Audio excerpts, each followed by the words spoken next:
Good evening and good morning to our participants from India and America. It gives me a great pleasure in inviting you all to this Global Tech Trends Conclave organized by SICI jointly with the American Tamil Entrepreneurs Association and supported by STPI and Surana International Attorneys. Without further ado, we will start towards session with welcome address. I request Mr. A.R.M. Arun, President of SICI and Chairman Wellingro Group, to deliver the welcome address. Thank you, Bhavani. Am I heard? Yes, sir. Mr. Hansraj Verma, IAS, Additional Chief Secretary, Information Technology Department, Government of Tamil Nadu. We certainly appreciate him for immediately agreeing to our request to be the chief guest for this event and as well as for all his support. Dr. Sanjay Tyagi, Director, STP Engineering. We also very much appreciate him for agreeing to address us today. Dr. Bhaskar, Director, IIT Chennai. Our good friend from the US, Mr. Lena Kannappan, co-founder of the American Tamil Entrepreneurs Association, as well as co-founder of the Healthcare Triangle, as well as, and also Nagappan, who's also co-founder of AEA and BNY Mellon Pershing. We would like to certainly appreciate both of them for not only partnering with us today, but also the hugely successful Global Yadumure Conclave that SICI conducted last October in coordination with the government of Tamil Nadu. And the event as well had ATEA's significant participation. Mr. Andy Nallappan, Chief Technology Officer of Broadcom Inc., Dr. Vinod Surana, CEO and Partner Surana and Surana International, Mr. M.V. Subramaniam, Chairman of the SICI Technology Committee, as well as MD Future Focus Infotech. Ladies and gentlemen, wish each of you a very good evening today. On behalf of SICI, I would like to extend a warm welcome to each of you for joining us for this extremely program, especially considering today's context.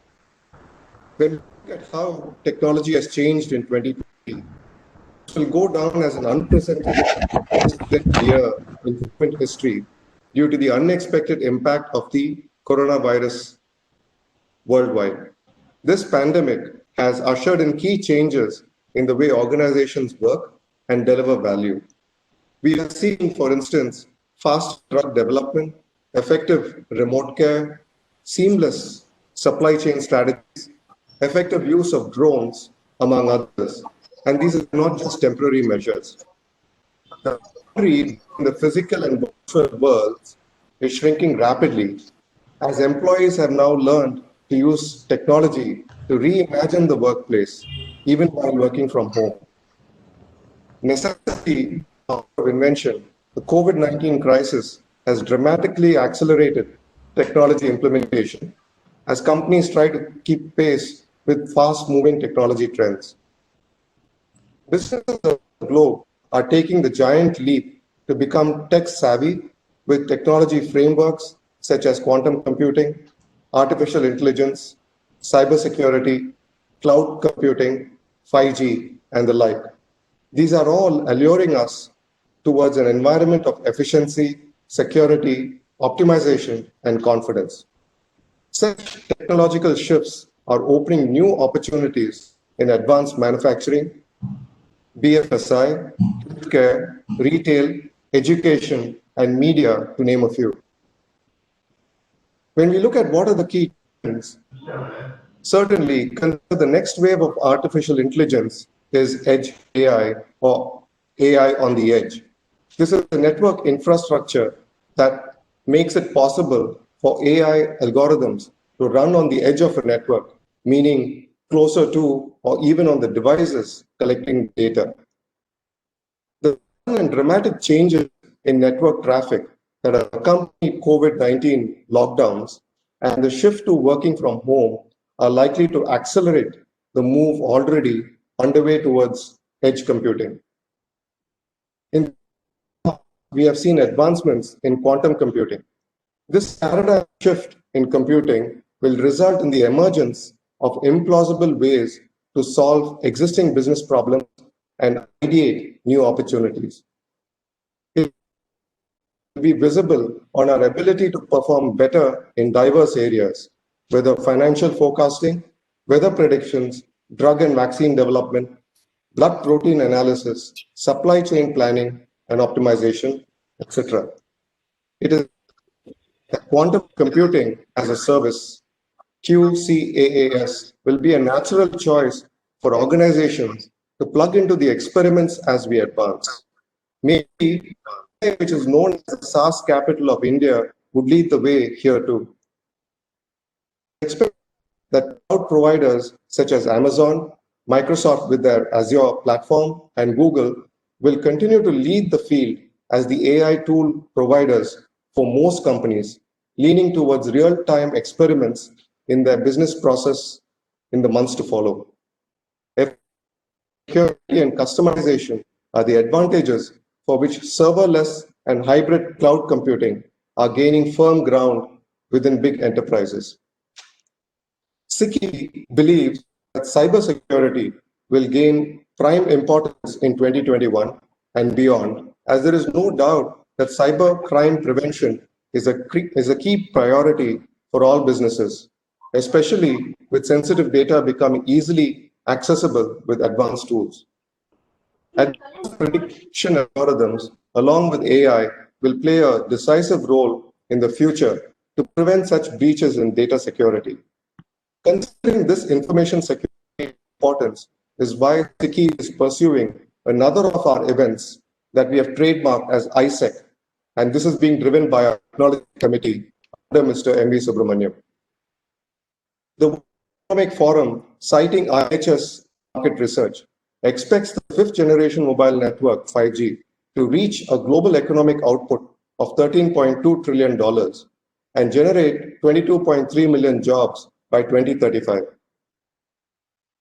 A new realm of technological possibilities, the global wireless standard is expected to notably accelerate the shift towards Industry 4.0, the industrial Internet of Things.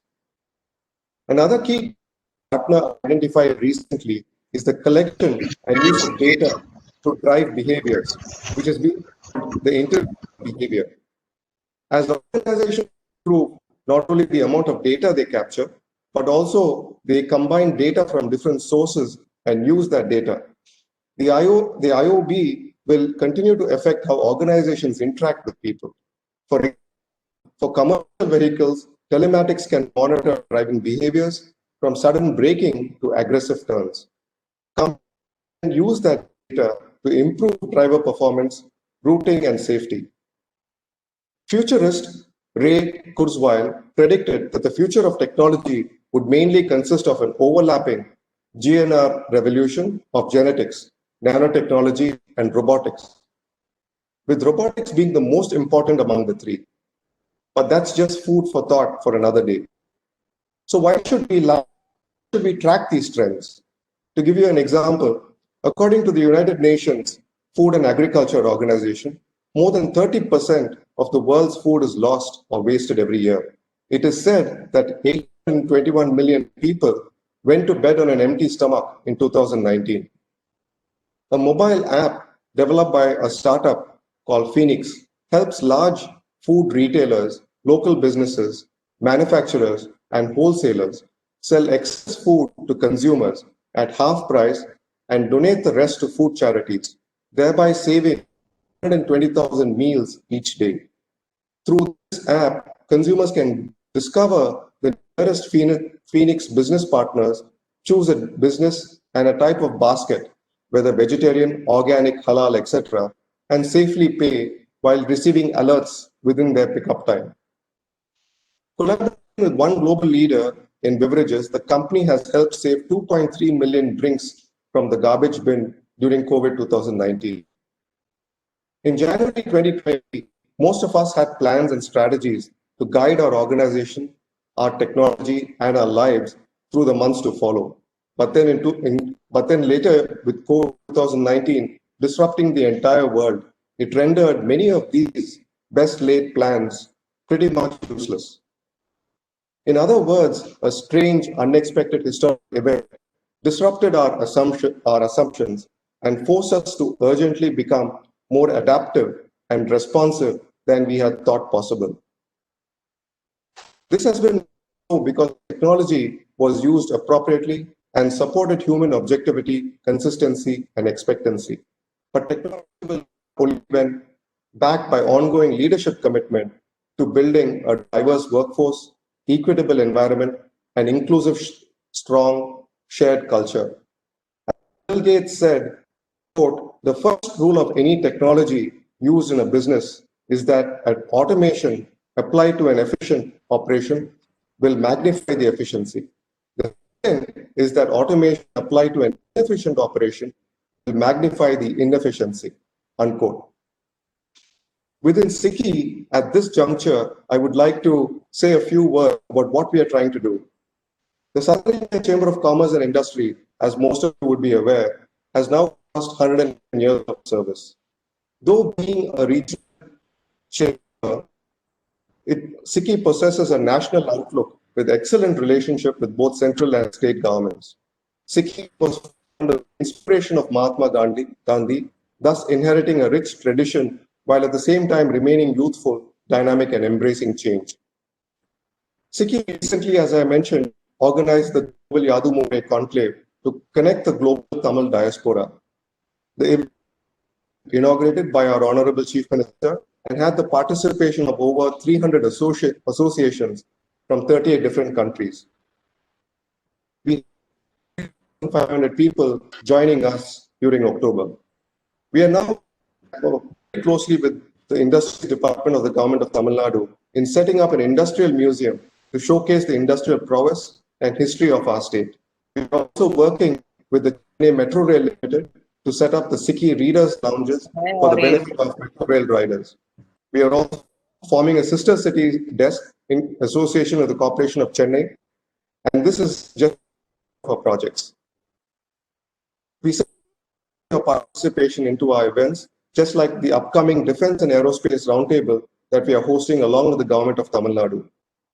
We also welcome to our food processing expo that we will be doing at Chennai metro stations during next month. In closing, I would certainly like to appreciate each of you joining us for today's event and wishing each of you safe times ahead. Thank you.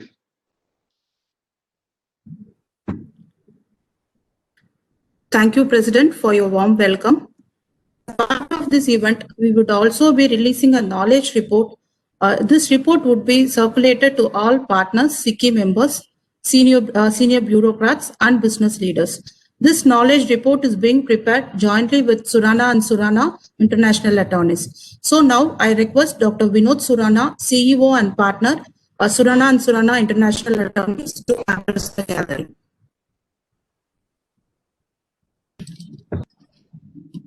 A very good evening to all of you.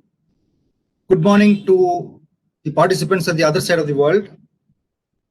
Actually, I am taken by surprise. I thought I will be speaking last as my name appeared in the end of the list of speakers. But anyway, I am delighted to be here among this August gathering. Tech trends for the future. What do we expect? I will give you an insight from a lawyer's point of view, how it has affected or how it is expected to affect the legal industry.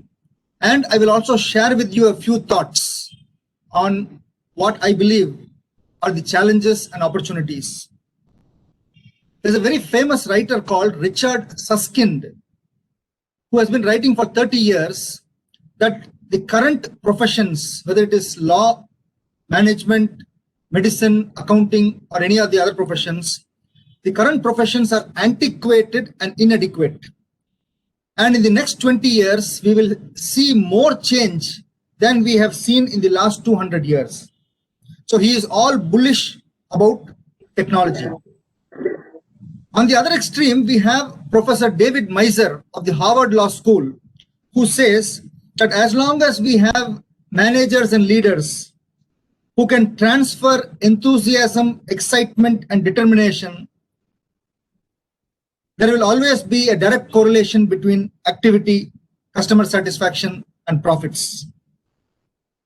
The last year, 2020, has seen the most dramatic and visible changes in the legal sector.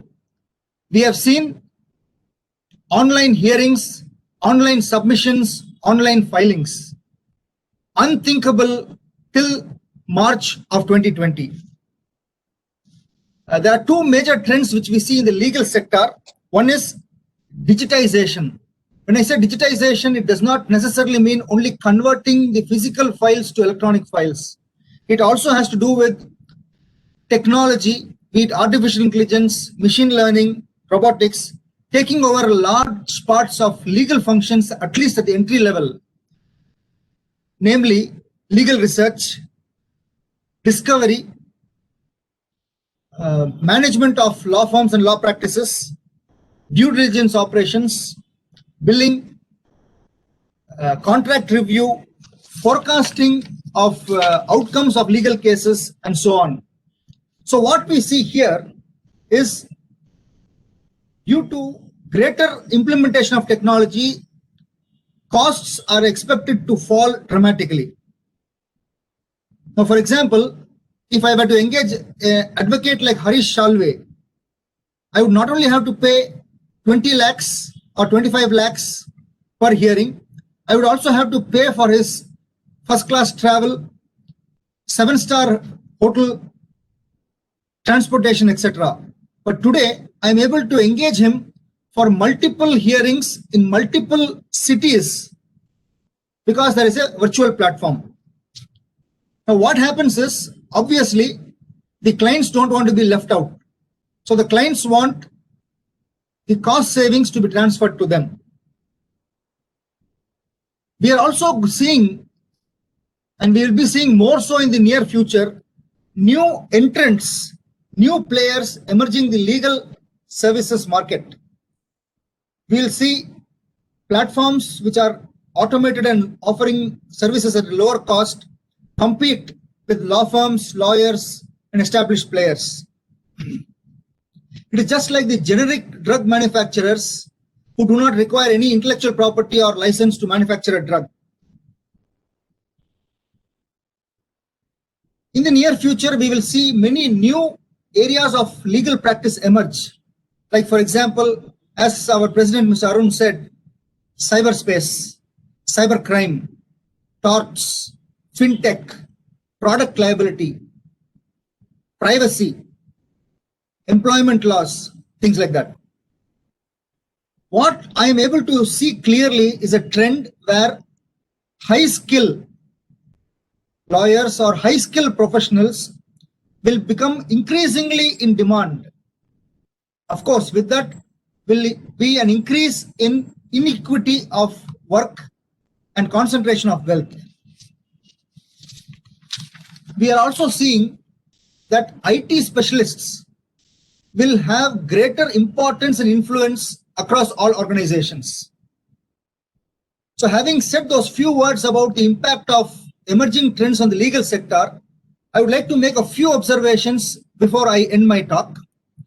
First, as Mr. Arun said, technology will manifest and magnify human nature. Inefficient production will churn out more and more inefficient products. Efficient production will churn out more and more efficient products. There will be a greater clash between technology and human beings because fundamentally technology thrives on uniformity, whereas human beings thrive on diversity. So there is going to be a clash. Third, God, we all believe, is the perfect or the symbol of perfection. Yet God's creation, human beings, are not perfect. Now, when we look at artificial intelligence, robotics, and things like that, this imperfect creation of God, that is a human being, is going to create a lot of things which will manifest the anger, hatred, greed, etc. of the human being. So this will be a great challenge. I don't think there will be a loss of jobs as many people speak about, because I have seen 2 or 3 revolutions in the last 40 years. In the 80s, we thought computers will throw people out of jobs, but it ended up creating more jobs. Only that people required more and greater skills. I don't think much will change, because human nature and activity will manifest in a different dimension and a different domain. For example, historically, we had warfare on land. Then it moved to sea. Then it moved to air. Then it moved underwater. Then it moved to space. Then it is now moving to the virtual world. Same with wealth. From land to gold to paper currency to paper bonds and shares to onshore to offshore and now to the virtual world. So these are so many trends which I am seeing. I will end with just 2 quotes.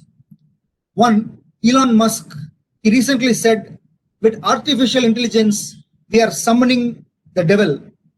Stephen Hawking, he told about 2 years ago or 3 years ago, artificial intelligence could be the worst event in the history of entire civilization. But anyway, as lawyers, it is historically seen that we provide leadership in any society, and whatever way technology manifests, I believe the lawyers will always be there to provide leadership. Thank you for this opportunity. Thank you, Dr. Vinod Surana, for your remarks. As you all are aware, the Software Technology Parks of India is a society under the Ministry of Electronics and Information Technology, Government of India, with a focus to boost software exports. Pleasure to partner with STPI in the Tech Trends Initiative. Now I request Dr. Sanjay Tyagi, Director, Software Technology Park of India, STPI, to deliver special address.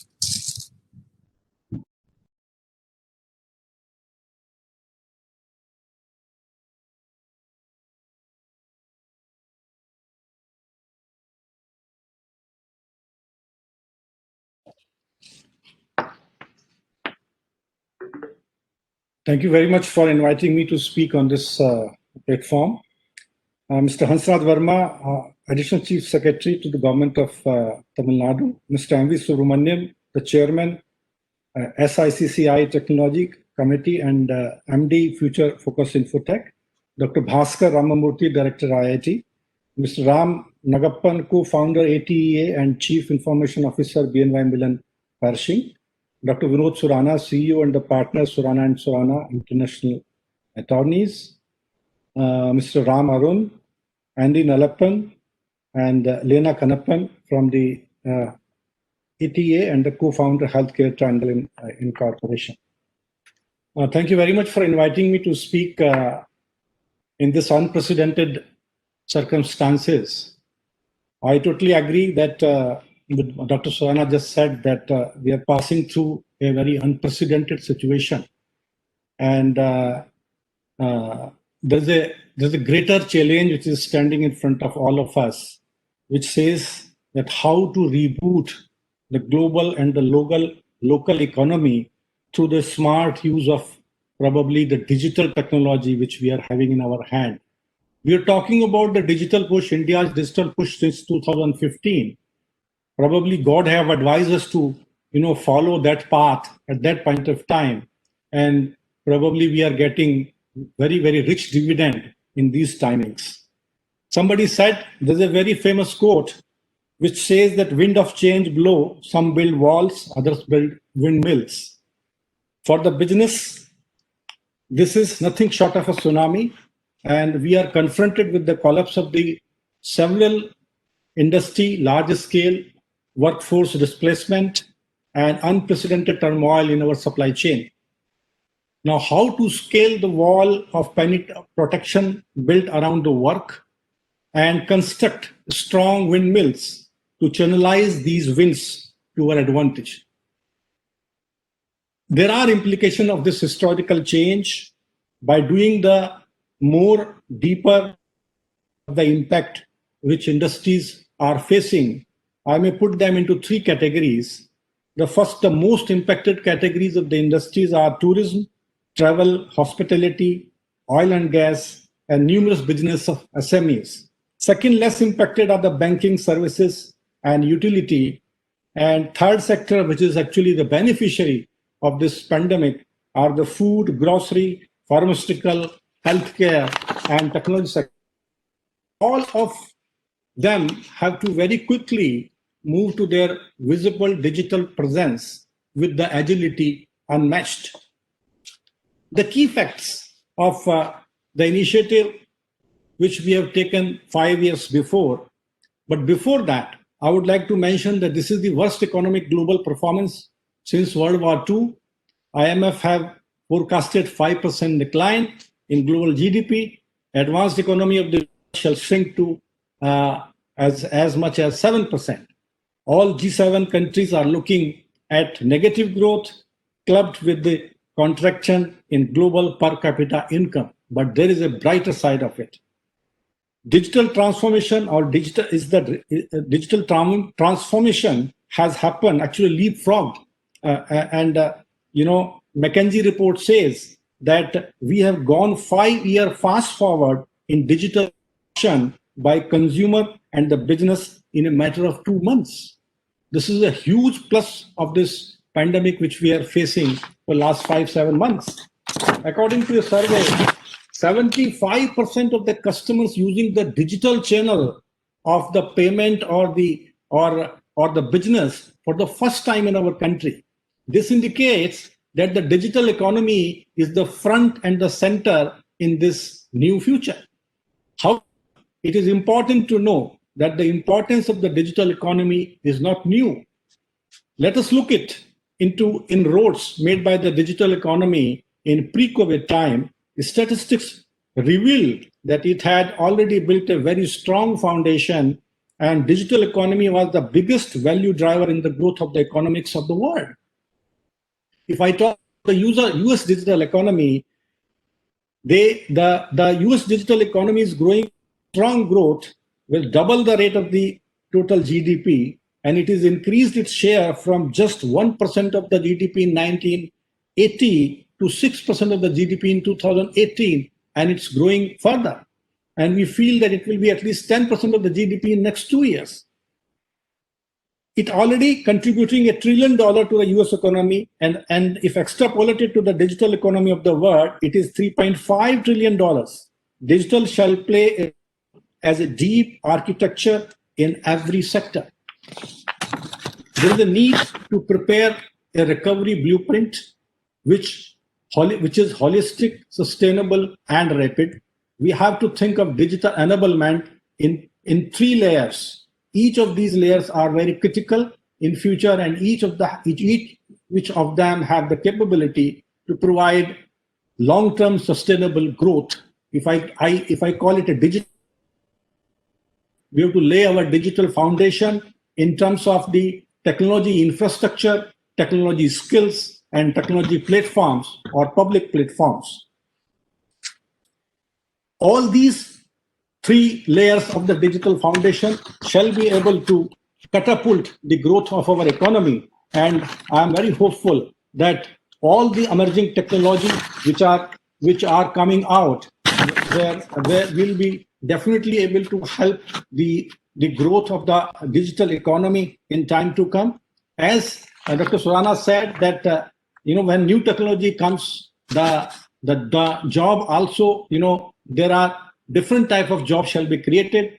Lot of work, will be automated, and then probably it can eliminate at least 25 million jobs. But I believe that for every 1 job that is automated, there will be 2 jobs created by the new business and the business model enabled by the technology. So that is the brighter side of this whole thing which is happening.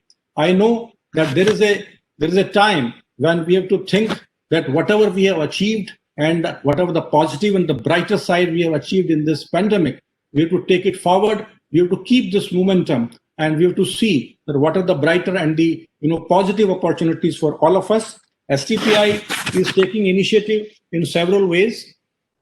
So far, we have seen the growth of the IT services in this country, and for last 25 years, that was the first flywheel which has bring us to the $1 trillion economy. We have achieved $200 billion IT industry in a thriving IT industry in our country, out of which $150 billion is the exporting industry. But we feel that if we have to become a $5 trillion economy in next couple of years or 5 years, we have to actually thrive in the emerging technology, and we have to nurture the startup ecosystem of our country. And foreseeing the requirement of the startup ecosystem, STPI have taken initiative to set up a center of excellences in all the emerging technologies. And Chennai being the SaaS capital and the financial services capital of the India, we thought that nothing can be a better place to set up a fintech center of excellence in Chennai. And we are having a fintech center of excellence is up and running right now. We call it FinBlue. Fin stand for finance, and blue color stand for the unabated and unrestricted growth. So we have given the name FinBlue to our center of excellence. We are having many partners and many industry which are contributing to set up this ecosystem. We are trying to create a sandbox where all the API exchange shall be built in. Core banking software will sit in on the sandbox, and we will be able to provide entire ecosystem for the fintech startups. These are the initiatives which we have taken in association with the state government, and we are very much thankful to Mr. Hansraj Verma, who is supporting us for setting up this ecosystem for the fintech startups. And through this platform, I would like to reach out to all those people who are sitting in a different zone in US and other different countries, that we are creating this ecosystem over here.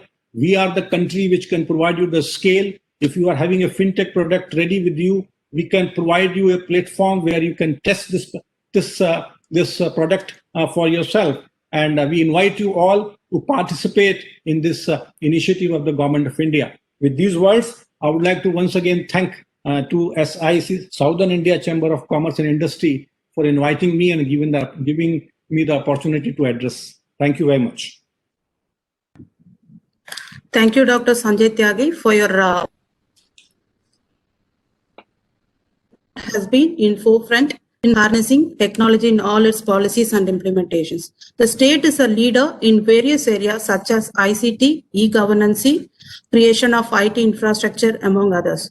Thanks to the favorable technology policies, Tamil Nadu is considered as a destination of choice for technology investment from across the world.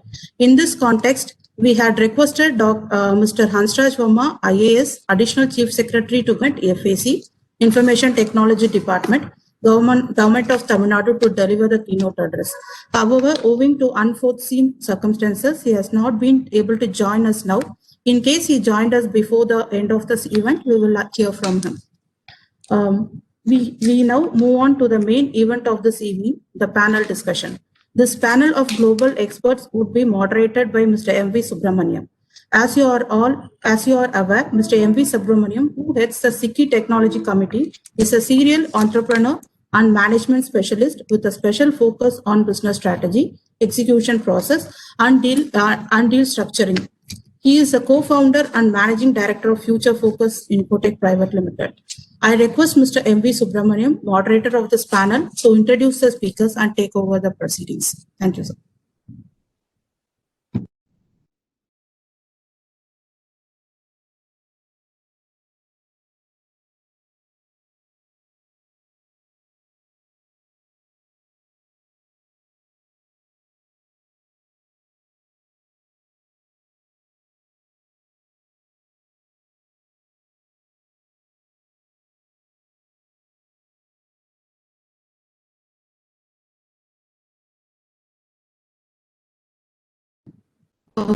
Sir, MBA sir, are you there?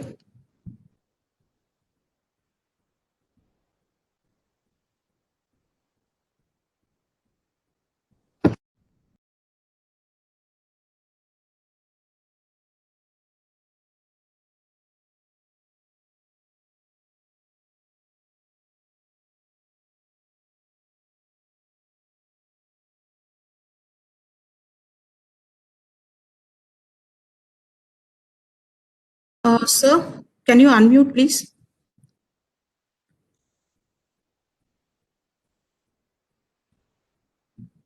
I did, sir. I gave the request. Okay, thank you. Sorry for the inconvenience. And thanks, Bhavani, for all this introduction. And probably in this August gathering, I think the context which was set by Mr. Arun was fantastic, because before the panel discussion to happen, the warm-up has happened when Mr. Arun has given his speech. Thanks, Mr. Arun. Probably I was not expecting Dr. Vinod to give a high-end technology side, how a legal professions are probably looking at the change in the technology. It was a wonderful speech by Dr. Vinod. I'm also Dr. Tyagi. He is always known to me and who is supporting all these technology changes and the startups in this ecosystem. And he always wanted to participate and then converse on these technology trends. Thanks for everyone. Probably you have set up the, what do you call that, agenda very well for me to go forward. I welcome all the panel discussion people who have joined for it. So to set the context, how this discussion will go on, it will be for 45 minutes, followed by 15 minutes Q&A. Audience can type in your questions and we will take it up for discussion. You can mention who has to answer this question also. I also would like to set up saying that even within the panelist, if you like to add any point additional to what the other panelists have expressed, you are free to add the point, or you are free to enhance that question to find out further answers can be given by the panelists. So as you all aware, the disruption of 2020 has opened up many fronts in technology arena in domains like healthcare, manufacturing, services, BPO, retail, banking. I cannot forget fintech and the legal. It further questions on how this accelerated technology accepted is going to play a role on the business front, as well as how large organizations in different domains are accelerating their planning for their future resilient elastic growth. Though we keep hearing about different technologies like AI, blockchain, IoT, 5G, in this panel discussion, we'll be covering the impact of such technology on business acceleration and change, and how this will impact future plans for our businesses. I'm equally excited as everyone present here today to understand the implication of the changes perceived by these tech experts from different domains. With this, I would like to introduce our panelists for today. When I was given the background of panelists, it was like every panelist, it runs to 2-3 pages. But we wanted to give a very brief introduction because it is only 45 minutes. The first panelist, Professor Bhaskar Ramamurthy, Director, IIT Madras.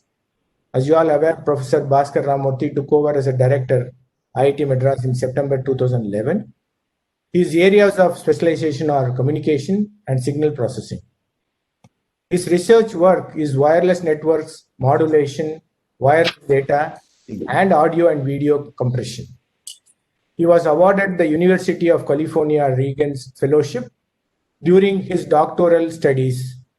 He is founding member of TNET, group of IIT Madras, active in developing telecom and networking technologies and incubating companies to develop and market products based on these. He is currently also honorary director of Center of Excellence in Wireless Technology, a public-private initiative at IIT Madras Research Park to make India a wireless technology leader. He is on the board of Oil India Limited. He is a fellow of the Indian National Academy of Engineering and IEEE. He is also an honorary fellow of International Medical Sciences Academy. Welcome you, sir, for part of the panel. Thank you. I would like to introduce next panelist, Mr. Ram Nagappan, CIO, BNY Mellon Pershing.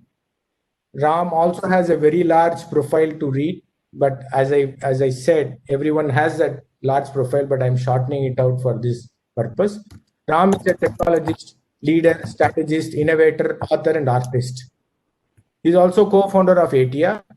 In his role as a CIO, he oversees BNY Mellon Pershing technology development and deployment digital experience centric wealth management solution. As a member of both Pershing Executive Committee and BNY Mellon senior leadership team, he is closely involved in the firm's strategic direction.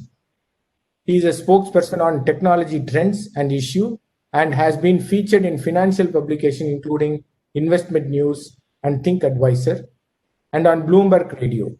He is also a regular keynote speaker and panelist at industry events and conferences. I welcome Mr. Ram. Good evening and happy to be here. Good morning to you too, Ram. And next speaker, panelist is Mr. Lena Kannappan, founder of Healthcare Triangle Inc. Lena is a visionary leader and a serial entrepreneur who founded startup companies in IT security, cloud, media, and healthcare space. Lena thrives on innovation, which produces value-based outcomes, driving exponential revenue growth and ROI. Lena sits on University of Chicago's California Advisory Council since 2015. Lena coordinated the first US Tamil Entrepreneurs Conference in 2015 and co-founded ATIA in 2016. Lena was one of the founding members of Liberty Alliance organization, representing Orange France Telecom, which addressed several cybersecurity and digital identity issues after 9/11.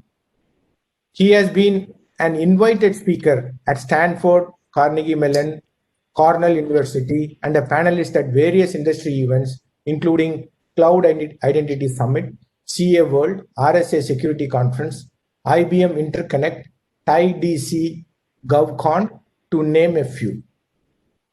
Welcome, Mr. Lena. Thank you for the invitation. Thank you. Thank you. The another panelist is Mr. Andy Nallappan, CTO and Head of Software Business Operation, Broadcom Inc. Andy comes with deep technology and business expertise in scaling hardware and software businesses with high profit margin. He is known for disrupting the business process and technology landscape with faster, better, and cheaper solutions.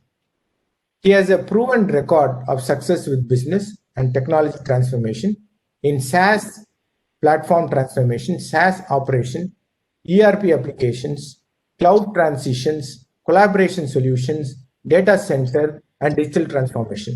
Welcome, Mr. Andy. Thank you. Good morning and good evening to everyone. I'm happy to be part of this panel. Thank you all for joining us today. From the depth of their experience, I understand that with this panel, we touch upon full perimeter of changes that is going to happen because of this acceleration in technology adoption. To kickstart this discussion, I would like to direct my first question to Professor Bhaskar Ramamurthy. Sir, one of the biggest disruption due to pandemic was adopted by educational institutions. There must be others who have adapted it. We are aware that IIT Madras started embracing this change a few years back, becoming digital. Can you elaborate on how this pandemic accelerated your programs, considering the change was already being embraced? Also, your view on how the quality of education is impacted. Thank you, and I would like to extend my greetings to all those who are assembled here for this evening conference meeting. I'd like to thank the Southern India Chamber of Commerce and Industry and all the distinguished leaders of industry here on this show, on this panel, on this in this meeting for inviting me to speak. So, many educational institutions across the world have been looking at what the new digital technologies have to offer when it comes to teaching and learning. And, there was a lot of hype, but those of us who are in the business know that, there are many issues, there are many difficulties to overcome. It's not that easy to straight away replace what you manage to achieve in a face-to-face teaching learning experience with something that is, using the digital medium where you're not face-to-face with the student or the teacher. and particularly when there are a large number of students with one teacher. So we've been experimenting, we've been learning what works, what doesn't work, and so on. And it turned out the pandemic only sort of prepared minds for trying these new things with a little more openness. But otherwise, we've been at it for many years now. And it has culminated now in a fairly serious effort by us to actually launch a degree program. And without getting into too much details, let me just give you at an abstract level what is involved. When you have a teacher in a brick and mortar institution, the best of them, what you get from a teacher is first knowledge about the subject in which the teacher is an expert through the lectures, through the classes that the teacher conducts. You also actually learn from observing the teacher. The teacher is also a role model. You also see how the teacher presents himself or herself, how the teacher behaves, how the teacher handles people. You learn many things. It's not just the subject. In many good institutions where the teacher-student ratio is not is pretty good, you also get individual mentoring at some level. You can go ask questions. You can ask questions not only about the subject, you can ask questions about your career, about life guidance, and so on. And finally, you learn a lot from peers. You learn a lot from your classmates who are physically present with you, learning with you. And in a place like an IIT where you live with your classmates, you learn a huge amount from them in the hostels. So there are all these aspects which are there in a traditional educational milieu. Now, what you can do, what it turns out, it appears that you can do using the digital medium is dice this role that the teacher plays. And I'll come to the role of your peers last. Dice the role of the teacher in different ways. You can have the knowledge transfer role, if you want to call it that, or the teaching role, can be handled very effectively in a non-linear fashion. It's very clear now that if you have scintillating teachers, and they don't grow on trees, they are few, and even in good institutions, not everybody is a scintillating teacher. But you can actually make these great teachers available to very large number of students through the online medium. We know it works. We know that students love lectures from some of the best teachers. And you can actually have huge ratios, 1 to several thousand. You can reach out to the, students can get the benefit. However, the students cannot interact with this teacher no matter what you do with chat sessions and so on. So the role model part of being a teacher, the individual attention, all of that is not possible. So what you have to do is you have to supplement the lectures that are given by the teacher by other contact sessions. Some of it one is to one online, but some of it physically, where some of these missing ingredients are offered. So you can't, it's not possible to scale high quality education with just online teaching. You can do some skill development, you can do some knowledge upgradation and so on for professionals. But if you want to say that you want to really give the main higher education offering to a youngster completely online, I think it's not going to be very good. But if you dice it differently, the teaching can be done by the few who are really good. And then a lot of hand-holding, mentoring can be done one-on-one online as well as through physical interactions, distributed fashion across towns, across cities, by a different set of people who are trained, who are I would say the best, really trained to offer mentoring, offer one-on-one hand-holding, offer career guidance, and those kind of things. Those are not specific to that discipline. It just turns out that the great teacher is very often somebody who also can do all that. But you don't need to have great domain knowledge of the subject to be able to do the other things, and that can be done across disciplines. It doesn't have to be for a particular discipline in law or a particular discipline in computer science or something. Somebody who can offer guidance on life, on careers, and be a role model on how to lead one's life, how to present oneself. All of that can be done across disciplines. And the last business of learning from peers, that's also very important. You can't sit in your room in front of a computer for the 3 or 4 formative years of your pre-adult life, if I can call it that, and hope to learn everything from the computer, from the online, lectures. That's not going to work. So you do need interaction with peers, and that can also be done again across disciplines in more geographically local. You can have the way you have Rotary clubs and so on. You can have people meeting in every locality with coaches, with resource persons who can actually focus on things that are other than the subject, but there could also be some sessions focused on various subjects of interest to that common group. And you can have these sessions in the evenings and so on. So in a way, what I'm trying to say is you can dice the offering of a great university differently, and you can offer it to geographically dispersed students, part-time students, in a sort of a credit-based fashion where you can accumulate credits across several years, the way the new education policy outlines. You can do this, and you can do this with very high quality, with the best teachers, with the best coaches, with peers who are from your geographical area. So there is a new model that's emerging, which we are all trying to figure out, crack open. And I'm sure that will happen in the next few years. The pandemic, what it has done is actually opened up our minds to be more willing to look at new ways and not dismiss it outright. Thank you. Thanks, Professor. I think since it has opened up the mind, probably we have to check with Mr. Ram. As a global technology leader, you keenly observe and track as how technology has not just changed how things were done, but in many cases led the way for business in 2020. In fact, I have gone through your predictions as well. In your view, what are the technology trends from 2020 that will continue to stay and accelerate in 2021? I think many of the listeners wanted to know how it is being utilized. So your answer is going to help them to look at it.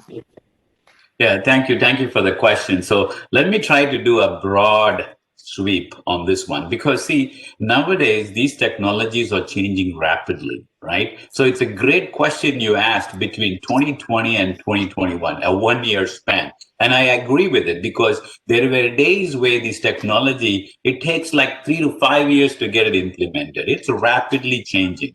So let me take, meaning I did put my top 10 predictions, and I'm going to do that same top 10 very quickly, just to give you a high level view, and then we'll go around the panel so that we'll cover a lot more topics. The first thing I want to talk about is collaboration technology. I know we are all working in the entire world remotely. Ask yourself a question: are we working the best way remotely? The answer is no, but we figured it out. So there is a lots of technology innovations and things is happening in the collaboration tech. So we talk about mobile first. Anything you do, make sure it's mobile. I know Arun said, make it responsive, make it adaptive. But here is the new mantra: make it remote first, because you need to operate everything remotely. So the collaboration tools, making it remote, making everything ops anywhere is going to be the key. And also the tools, the video conferencing system, it's pretty archaic. I know we managed it, but there's going to be more things going to come. WebEx cannot connect to Zoom easily. Zoom cannot connect to, BlueJeans easily. So all kinds of things are there. You can't collaborate. I cannot really unmute and touch and feel and show. So there's a lot of things going to happen. There's a huge opportunity in collaboration tech. Second, I know we touched on digital innovation, and here I wanted to touch on the fintech area. There's going to be huge digital innovations going to happen in the fintech area, especially with open banking API, as well as hyper-personalization. Hyper-personalization means there's a lot of other technologies need to come to personalize your experience when you interact with your bank or with your wealth or any organization. And the next one, I'm using the word data interoperability, meaning it's a very generic term, but this is where you have the healthcare system, where the telemedicine, how remote patient monitoring, digital therapeutics, digital diagnosis, and patient engagements are going to happen. So whatever I'm saying, think of it, this is all near term. This is not like Marvel comic that's going to happen in 10 years. It is going to happen now. So, and the fourth is robotic engineering. Now, this is not new robotic engineering. We've been doing it, but hyper automation is going to happen. That means every little piece is put together to make the end. See, this is where the industry 4.0 and how the robotic is going to connect is going to happen. And every industry is going to get into the robotic automation. Now, in financial and fintech, they call it RPA. This is for the software side, but you also have the hardware robotics engineering is going to happen. So that's the one. And the fifth one I want to talk is innovation in 5G. We've been having 5G for some time, but it's going to take the next leap forward. Smart city, smart buildings, everything going to be smart. And I know we touched on Internet of Behavior. Meaning, giving you an example, let's say I monitor your driving pattern and I know you are a good driver, so I'll give you a less insurance. Think about it. That's Internet of Behavior as an example. Understanding some's behavior and then provide a service to it. It's going to be very interesting, right? Meaning, I know you eat pizza every time. And when you come into a restaurant, I know exactly do you want this, sir? So that is a level of experience. That's Internet of Behavior. I just touched a little bit of two examples, but think of it on how to use this data without intruding the privacy of the person, because this is a very tricky one, because you try to be the understanding everybody sensitive data is going to be also a challenge. So Internet of Behavior. Then the most widely talked topic, AI and ML, right? It is done and it is still not applied in every place very well. There's a lot more opportunity. Computing power is getting super. I know Andy was going to touch.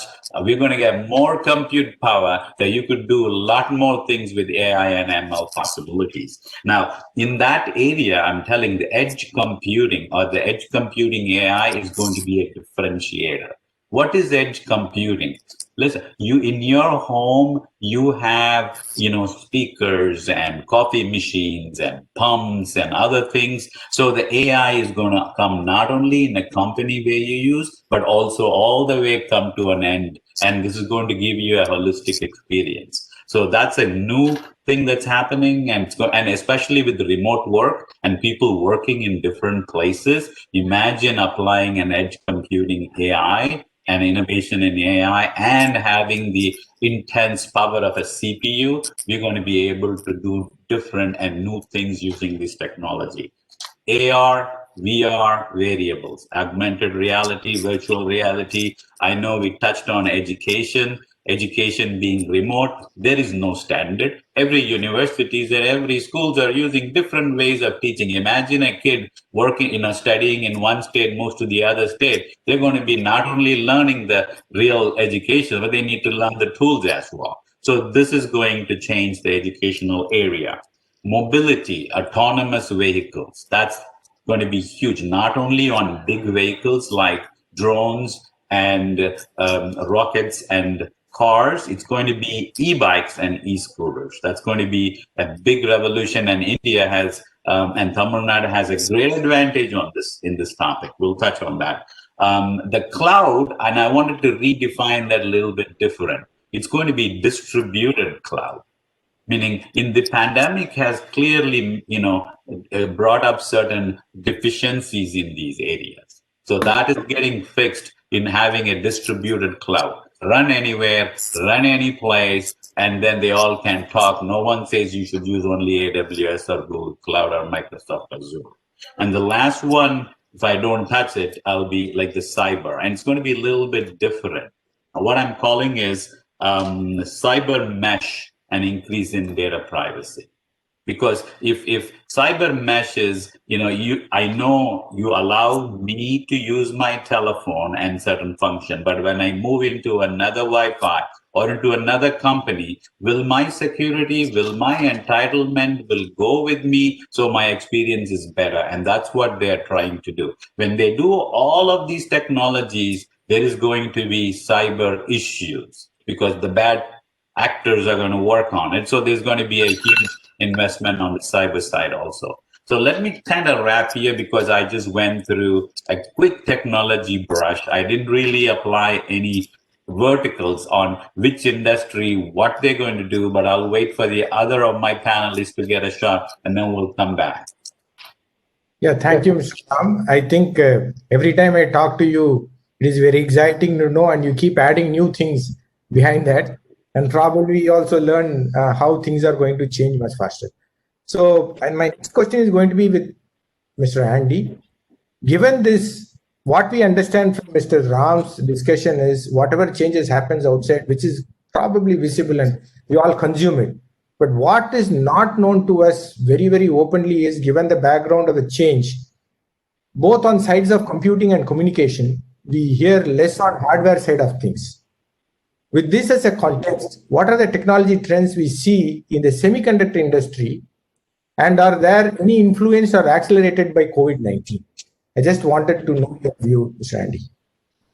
Sure, thank you. Whatever Ram went through it, it's all enabled by silicon. Without a silicon, nothing is possible. But like as you said, people know less about what's happening underneath all these softwares. A lot of things have changed in the chip design industry. Obviously the consolidation has helped us that too. Let me address the three areas: the chip design and chip manufacturing and the communications there. And the chip design has been there for the last 50, 60 years there. But in the last 10 years of the pace of design has accelerated. Like Ram said, right? Things have to be done faster. It has enabled to design a chip the whole life cycle in months than the years there. Now we're doing 7 nanometer chip, 5 nanometer chip. And then we don't have to worry about the manufacturing because we have consolidated that with the TSMC and other fabs, and they are getting better at it. So the whole ecosystem of designing a chip and manufacturing it get much faster and faster, which enables and fuels all this software advancement there. Look at the whole conception of cloud and SaaS, and it's been exponentially increasing it. I mean, you need to have a capacity and throughput, in the networks, in the data centers over there. It's all because of the evolution which has been happening in the silicon industry quietly over there, and we are part of that evolution there. Even with AI, Ram touched about it there. There's a huge amount of data has to be processed. Now, those processing, the software is enabling it, but you need to have the capacity at the chip level there. So we are designing chips for a lot of AIs, with companies like Google's and Facebook's and Microsoft. So everybody's looking at how can we get things done more faster and better and cheaper. That's what we're enabling with the chip designs, and collaborating with all the chip manufacturers and fabs. They're also improving the processes and yields and containing the prices over there. I come to the communication side of it right now. Has been another innovations is going through it, like Wi-Fi 6. And 5G there. With the Wi-Fi 6, we are now guaranteeing your bandwidth. One of the biggest problem is right now the last mile experience. When the COVID-19 time, we've seen the dad and the mom and the kids are all using the same Wi-Fi. You're fighting for the bandwidth. Then automatically you say, I cannot share my video, even though you're able to share the video with your software, but your bandwidth is not allowing it. So with the Wi-Fi 6, you're going to give you a guarantee that bandwidth per person over there, which improving that last mile experience. Same thing with the 5G there, right? No 5G, you're not going to lose your signals over there. You're going to guarantee that bandwidth and the quality of the signal, which what it does is, what Ram said, it enables the edge computing. With the Wi-Fi 6 and 5G, which is giving you a similar capability and capacities like in data centers, you can do a lot of things as the edge. What does it mean when you can do the edge computing there? You can make much faster decisions, much more accurate decisions there, especially in auto industries over there. A lot of things. So it's basically, with all what's happening in the beginning, the scenes, enabling the softwares, giving the bandwidth, giving the throughput, giving the scale, to improve that experience of consumers and our corporates and enterprise there, as well as improving the safety and security there. So, and a lot of things happening. We'll further talk in the next coming questions over there. So let's yield my time to the other panelists there. Thank you, Andy. I think we are broadly understanding where you wanted to give your knowledge, but probably I have to touch upon one of the very key person, Dana. you being in Silicon Valley as an entrepreneur and investor yourself, and you have an event even tomorrow, very specifically in healthcare, which is a mature domain in the US. That is what we understand. Healthcare is a very mature domain in the US. What is your view on future of healthcare in terms of value creation through next generation technology and business models? How do you see this is happening in because it's a kind of, we believe that healthcare in US is completely matured. So Yeah. I wanted to know your view. Thank you, BS. Ram gave a fantastic overview. I'm glad to go into some details on the healthcare. The pandemic has really accelerated this whole healthcare. Everybody knows, whether it's digital health or the way the whole hospital IT systems work, or healthcare interoperability. If you have seen in the US, as you mentioned, that healthcare is matured, the market is about $3.5 trillion, expected to reach $9 to $10 trillion, and most of it additional business coming from digital health. I think the COVID crisis has really created a lot of innovative technology solutions, right? Whether it's remote health monitoring or telehealth. And we are seeing a tremendous need for mental health and emotional health related solutions. And also in the case of preventing these diseases, we are seeing a tremendous acceleration around personalized medicine and precision medicine.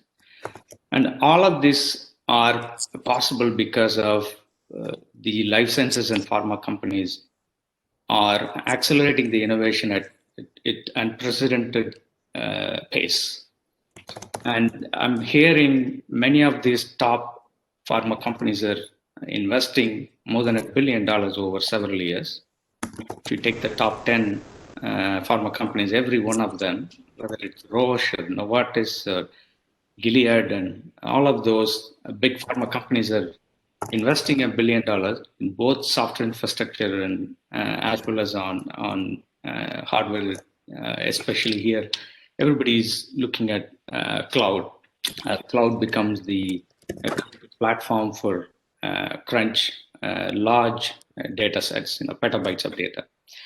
I think if you have heard from Satya Nadella talking about the acceleration of healthcare, he said the 2 to 3 years of acceleration in healthcare IT is going to happen or happening in 2 months, and 2 months time frame. And he also mentioned about the whole concept around respond, recover, and reimagine. So response is how we responded the moment when the COVID-19 happened, whether it's to do with, whether it's cost cuts or people, working from home and all of that, and recover is about how this, the whole, acceleration around the drug development happening in life sciences, whether it's testing to therapeutics to vaccine development, right? And reimagine is all about innovation.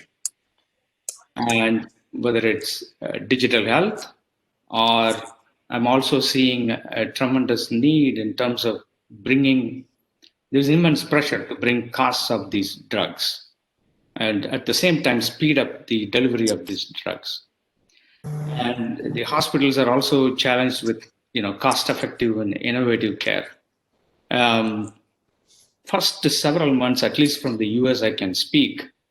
Many of the hospitals, have to take care of these COVID patients, and they couldn't do even regular surgeries and procedures they do, and even the cancer related treatment where regular treatments were deferred, delayed, and several months even ourselves were challenged with projects getting cancelled or deferred. But at the same time, the third and fourth quarters of last year, we saw that re-emergence of a lot of these new projects, and hospitals started seeing value in accelerating healthcare IT within these health systems. So I think looking at how you deal with is the cost effectiveness comes from, as Ram mentioned, from a healthcare interoperability. The interoperability is how you integrate with whether it's electronic health record systems or imaging systems, and or even integrating with the even life sciences companies in terms of data. So I think the other big area we see in healthcare is securing and protecting patient data, and patient privacy is a big area of focus for the future. A number of companies are innovating, and there are so many different startups are emerging across the globe. And this is, as we always discuss, this is really a global phenomena, and everybody got to work together in terms of whether it's contract tracing data, or whether the big cloud providers that launched data exchanges, where and they're also working with federal and local state government agencies in sharing this data in a secured and privacy protected manner. I think what I would say that this when there are challenges, it actually gives us a lot of opportunities to innovate and accelerate. With this, I think I'll come back and say a little bit more on how the cloud and data is more relevant in the healthcare space. Thank you, Lena. I think with the permission of Mr. Arun, probably Mr. Andy and Lena, we would like to take your support for furthering our Tamil Nadu's activity through SICKI on this both areas. I think Mr. Arun was very keen on the semiconductor industry. I think so. So I think we will get back to you both for healthcare and semiconductor industry later. Thanks, Lena. Coming back to Mr. Ram, as a CIO of large financial global organization, you would have done business with many other organizations over the years. Who are your contractors, subcontractors, partners? What are your recommendations for organizations? Maybe it's a startup or early stage, building solutions that are based on leveraging these new trends and technologies, which is maybe useful for people who are there, who is listening to this. Yeah, so it's an interesting question, and I'm a hardcore technologist, but I tell people, don't try to create a company based on technology, because you need to solve a problem. And your technology is a tool for you, and you need to apply the right technology to solve the problem. So that's my overarching advice. So what is the problem that you're solving? Meaning, I'll touch the technology area, MD, but I always look for a problem that's very popular, meaning it's growing, it's an urgent problem, or it could be an expensive problem, it's a regulatory issue, or the problem is happening frequent. Those are the criteria and advice to a startup. And then once you find what problem you're trying to solve, use the right technology. See, sometimes this blockchain craze was there. Now every company wants to do AI because that's where they get the traction and the VC funding. That may be a short run. You don't want to get in, unless you have a huge capitalization behind you, you don't want to get into those type of things. You really want to look at a problem that you're trying to solve. That said, what I see is, the things in the fintech area, normally we look for companies that actually is very nimble. See, they don't come to our big company and say they are going to solve end to end. That's very hard, because big companies have all the tools with them. We got thousands and thousands of vendors supplying things. So you need to come very clearly, what is this problem you're trying to solve, and how you're going to integrate with the rest of the things that we have, so it doesn't sitting somewhere alone. So that's what I would recommend. Understand our problem, create a solution, apply the right technology, and integrate with the rest of the ecosystem that we have will be a better option for the startups to sell or to interface with bigger companies. Thank you, Ram. I think we should have a one full day, half-day session probably for the startups and early stage company to know about little more detail on how these things can be looked at. I think we will get back to you from Siki. I move on to Lena again because she discontinued from the speech which she wanted to give on cloud and all that. So can you throw some light on trends happening within the public cloud, which is your probably a pet subject which you wanted to give us some information? How the cloud native capabilities from Google Cloud, AWS, Azure are impacting large data lakes and AI ML based real world use cases. Can you throw some light on that, Lena? Yes, MVS. If I tell you the truth, I've been in this public cloud journey for almost a decade now. I started looking at AWS when they were like less than $500 million in revenue, and today they are up to 46 billion run rate, and they're growing at about 30% year over year. It's looking at. I think I just put in two. As we all know, the cloud is, whether we're talking about infrastructure as a service or software as a service, right? And the two big areas that is really where every customer, whether you are a small SMB to a large enterprise customer, you look at the whole things happening around digital transformation or digital resilience and or handling data. You set up this cloud infrastructure on public cloud or hybrid or private cloud. But I think we're seeing more and more usage of public cloud as large as they have to deal with large data sets, right? So these big public cloud companies are focusing on either really growing aggressively on creating this programmable infrastructure at the infrastructure layer, or they're building this whole data lake management platform on top of this cloud infrastructure. So I just go back to the healthcare and life sciences examples.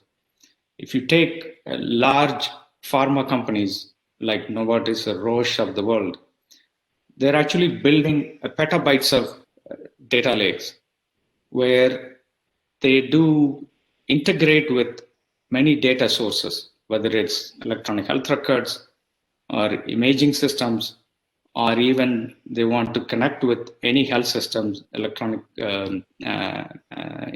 EHRs coming from a different health systems, are partners or even competitors that they collaborate with. The one big area is the real world evidence analytics. As we progress with new ways of doing clinical research or new ways of doing clinical trials, if there is a new drug being developed, generally people, the public, when they have the first experience, they go and share the experience on social networks and different forms of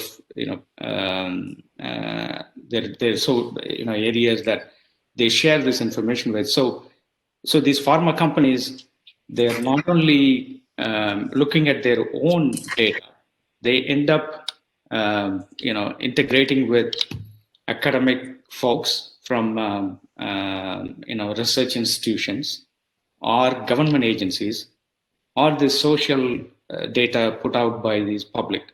So this is where the real world evidence analytics is a big area, right? And then comes, once you have this data ingested, curated and validated, and then you go into analytics, and then comes the AI and machine learning. So this is where I see the application of AI and machine learning in terms of different use cases happening. And many of these cloud providers are providing this out of the box, right? And today, I think with all the perception, I should say, Google is leading in this. Whether it's in terms of performance or accuracy or speed of using machine learning algorithms for various use cases, we see this almost many of these large enterprise customers. 30% of the situations we see them partnering with these big cloud providers, big tech providers.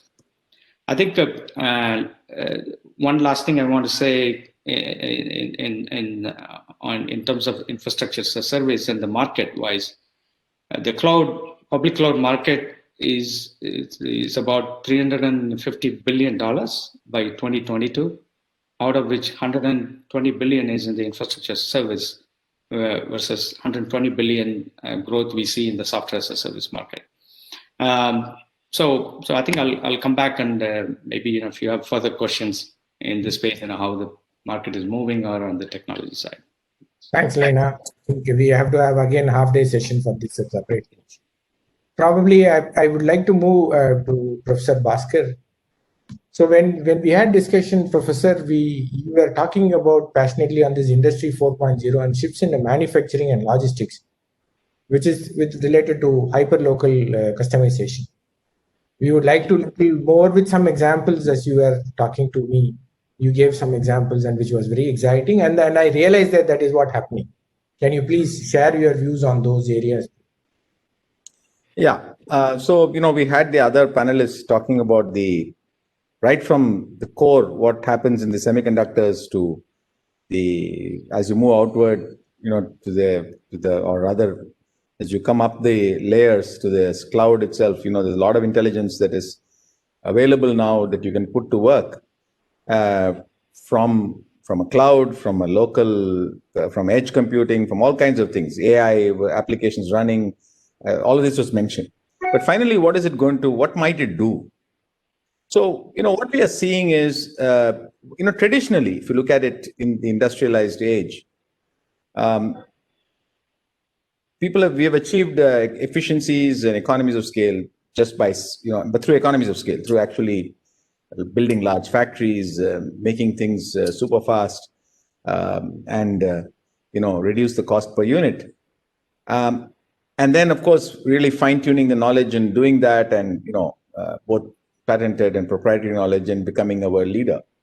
Usually when you do that, the interface to the customer is hard because your customers need hand-holding, customers need customization, customers need maybe some, repackaging, whatever. So you have a intermediate, you have distributors, you have third-party, you have people processors in some cases, depending on what you make.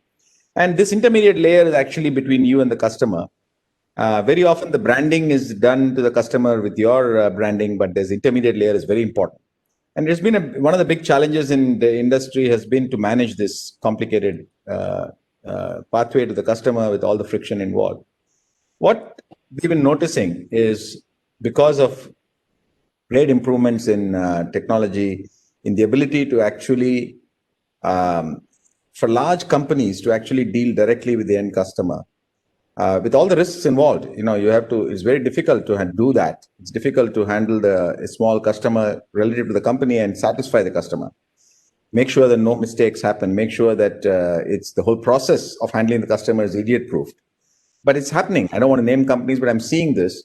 I'm seeing companies get rid of that intermediate layer of the processor, the person, the entity that actually takes what you produce and reshapes it or packages it or cuts it into shape or whatever and delivers it to the customer, make sure the customer is happy. And what this is doing is actually bringing on one more level of efficiency and cost reduction from the customer's point of view, but also direct connect for the customer with the brand which was actually being purchased by the customer. And for the big company, it's actually huge profits because you've reduced this intermediate layer, all the friction involved. And we are seeing this in many, many things. In construction, this is going to happen a lot. Companies that make very high quality construction material, all kinds of things, will usually have a huge intermediate layer to deal with the customer, and we'll see that vanishing. But there are many examples you can come up with in other verticals. The other thing that is happening is manufacturing itself can become very sophisticated and yet highly, you don't need to go necessarily to scale to achieve cost and performance efficiencies. 3D printing is really, everybody talks about it. It's also one of those things nowadays. Hype precedes the performance actual thing, but sometimes what is hyped up actually happens. You can see that a lot of hype was there about space launching, space launches becoming commonplace, and it's actually happening. So it's not at all hype; it's just hype. So this 3D printing is going to happen in some way, somewhere. There are going to be huge sudden changes, and so the ability of artisanal entities. We used to have for centuries. We had artisans doing you see all this fantastic stuff, fantastic buildings, fantastic carvings, fantastic sculptures, and all that. And you wonder how they ever did it. It was all artisanal effort. So we're going to have probably some trend back towards artisanal, quality and performance and efficiency, enabled by and decentralization. People all over the place doing this in small towns, in villages, in different countries, and actually coming up with very high quality products, which are maybe not necessarily manufactured in the tens of millions, hundreds of millions to achieve the efficiency and quality, but actually nevertheless achieving the high quality and efficiency that you see today in some of the best made large industrial products. The third thing that is going to drive that goes hand in hand with it is probably, we are all now familiar with what e-commerce is doing, but it's still all, from the big factories out towards the customer. It's the hub and spoke model. Large warehouses, all kinds of, logistics, OR, everything being used to really make it efficient. Finally, there are individuals going and doing the deliveries to the home. So they're going all over the place. But now you combine that with the possibility of having thousands, hundreds of thousands, and maybe millions of artisanal units all over the place. You could have reverse. You could actually probably not have a hub at all. Those who are in the business of telecom know about mesh networks. You could possibly have, products being supplied from relatively smaller artisanal units all over the place to customers who are all over the place through this fantastic, complete mesh network of mesh logistics. This can happen. All the support for that, the kind of cloud-backed, electronic control that you need, the information flows that you need, the maps that you need, all of that is, any of you are seeing what's happening today knows that it's possible. So, and the last thing I want to mention is keep a close watch on what's happening in the battery energy storage space. I mean, it's sort of creeping up on us, the dropping of prices in storage. It may be lithium ion, tomorrow it may be lithium sulfur, it may be aluminum, whatever, it doesn't matter. But when a certain, just like the microelectronics happened, chips became smaller and smaller. Yeah, we got the PC, we got the Pentium and so on, but nobody really saw the smartphone coming, I mean, once it crosses a certain point and something major, new type of product becomes possible, and then you have all hell break loose. This energy storage is going in that direction. And it's going to get accelerated the moment electric vehicles become the crossover occurs and people feel electric vehicles are better to have than fossil fuel vehicles from range point of view, from emissions point of view, everything, and it's affordable. They are going to generate a whole lot of batteries storage, which have a secondary life as for grid storage, because batteries you need for electric vehicles have to perform at a much higher level, and once they become some sort of, come to 80% of their performance, you can actually move them to grid storage. So even the cost of grid storage will suddenly drop even faster because of the tandem effect of electric vehicles. And once that happens, you are going to have essentially islanded facilities, whether it's a home or whether it's a factory or whether it's a whatever. You don't have to be connected. You can be anywhere and do whatever you want to do, especially in countries like India where the sun shines everywhere. Okay, and with almost 300 days of the year, except when it rains, you can be assured of a certain amount of, almost pretty much you can assure for every kilowatt hour of panels that you put out there, you'll get 5 units. It's pretty straightforward. So this energy storage is creeping up on us. You can Google it and find out what's happening, the prices.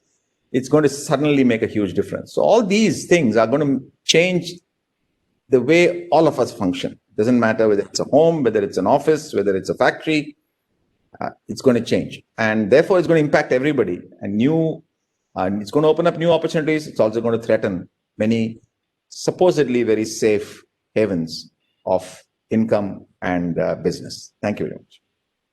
Thank you, Professor. I think I relate many of this when you speak. That, and also very happy that this electric vehicle subject which you have taken, which is part of IITM Research Park, as well as Tamil Nadu government is very keen on EV. And Mr. Ram also spoke about this when I spoke to him for inviting here. And probably I also can relate one of the paint company which has done this automation very long back, 60 years back, not 60 years, maybe 30, 35 years back. They reap the benefit of hyper-local customization, and where they have actually avoided all the middlemen, and then they make huge profit. They made straight 30 to 35 years of profits continuously for last 30 years. So people can Google and find out. I do not want to name the companies, but that is what I relate to. And it's also good news for the rural economy, where you see that many of the smaller industries can still be there, along with the large industries, which can help the economy to grow. Thank you very much, Professor. Relating to what Professor spoke, I wanted to ask Mr. Andy, what does the future of data center look like? As that is going to be the core, that is going to be the base for any of this growth, and influenced by 5G. Now I cannot imagine as soon as the 5G is coming into the play, what is going to be the change which is going to happen, and other emerging technology trends in that space of data center and computing. What is your view on that, Mr. Andy? Sure. No, data center is a critical part of all of these innovations happening over there. But no, there are a lot of challenges in the data center too. Right now, they figured out how to scale out. All the inefficiencies within the data center is being currently addressed by scaling out. But now, there are a lot of opportunities to address the inefficiencies. Then you can scale up. And when you scale up, then you can get a lot more efficiency, from a cost perspective, as well as the throughput and also the capacity there. One of the things is, look at network area. There's been a lot of innovation there. It's been already commoditized. They have there are chips for 25.6 terabits per second on the switching and routing there, but you can't use all those capacity there because there's a bottleneck in the processor. So there's been, because of that, even though you have a lot more capabilities and capacity available, but the CPU becomes the bottleneck. So there's an innovations right now, disrupting innovations, happening in the processor level. They're trying to distribute the workloads. Right now, the x86 CPU is doing all the workloads. They're trying to split out. Already hearing about GPU, which is doing a lot of this AI and graphical workloads, which has been happening for the last few years over there. Now they're looking at take out all these low-end workloads, which is your compute, your network, your security, your virtualization, all the stuff, and move that workload out of x86 and get into the NIC cards. They're called DPUs over there. So when you distribute the workloads between high-end and low-end and application workload, so not only you're parallelizing it, as well as you make effective use of all these chips over there. So then you can really scale up within the rack. And that gives you a lot more economy of scale, as well as the throughput over there. Then you can use, it's a much more bandwidth there. So that is the reason, I look at in the next 3 to 5 years, these technology of DPUs and the CPUs and GPUs, even CPU, you can look at x86 being disrupted by the whole ARM chip there. With Apple is releasing this their new laptops with the ARM chips over there. So you look for a lot of disruptions in the data centers, which is going to give further more capabilities and capacities to all these applications to improve the end user experiences and security and safety, all that stuff. And with all this 5G, and also it'll it'll give you, a lot more edge computing. With the edge computing over there, you can have a lot more more timely, accurate, instantaneous decisions over there.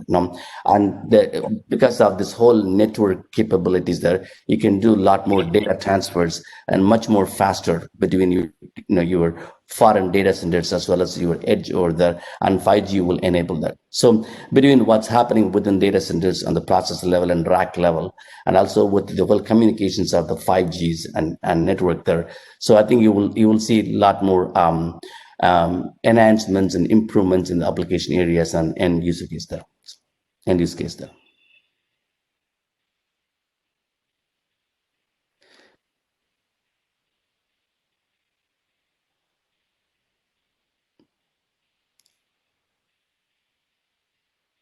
I think he's needs to be unmuted. I think that. So no, while he's being unmuted there, no, and also it's the other area is it's the data centers. Even though there is a lot more talk about going to the cloud and everybody's going to be hyperscalers there will be a hybrid, multi-cloud strategy there. Not everybody's like Rama knows very well. There's fintech companies there. They're not going to put everything into all the multi-clouds, into the public clouds there. So what we see is this. Whatever the benefits these hyperscalers or these public clouds are right now reaping because of these white boxes and commoditizing there, those benefits will start flowing down into the local data centers, owned by this big Fortune 500 companies, and they'll start making these data centers much more efficient and much more secure, because these things is not only now available and affordable to these big hyperscalers, this also can be available and use it within the big corporations over there. That's another trend we see, these benefits flowing down to the local data centers there.